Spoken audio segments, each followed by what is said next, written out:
জনতা পাৰ্টিৰ তামুলপুৰ জিলাৰ কাৰ্যনিৰ্বাহক সভা খুব সুন্দৰ পৰিৱেশত আগন্তুক বিধানসভা নিৰ্বাচনৰ প্ৰস্তুতিৰ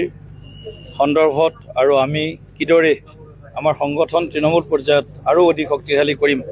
এই সম্পৰ্কত বিস্তৃতভাৱে চৰ্চা চলি আছে আৰু আমি সকলোৱে সংকল্প লৈছোঁ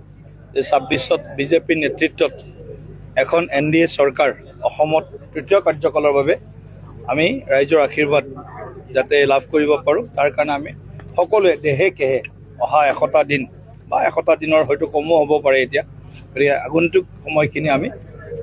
সৰ্বশক্তিৰে আৰু একেবাৰে যিমান পাৰোঁ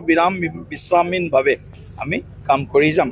আৰু BTCটো আমি ১৫টা যি আমাৰ সমষ্টি আছে ১৫টাই যাতে NDAৰ পক্ষলৈ আহিব পাৰে তাৰ কাৰণেও BTCত আমি আমাৰ ট্ৰিপল ইঞ্জিনৰ যি চৰকাৰ ক'ব গ'লে দিল্লী চৰকাৰ, দিছপুৰৰ চৰকাৰ আৰু কোকৰাঝাৰ চৰকাৰ তিনিখন চৰকাৰ মিলি আমি কাম কৰি আছোঁ। সময় আহিব বিজেপিটো কম বিজেপিক লাগে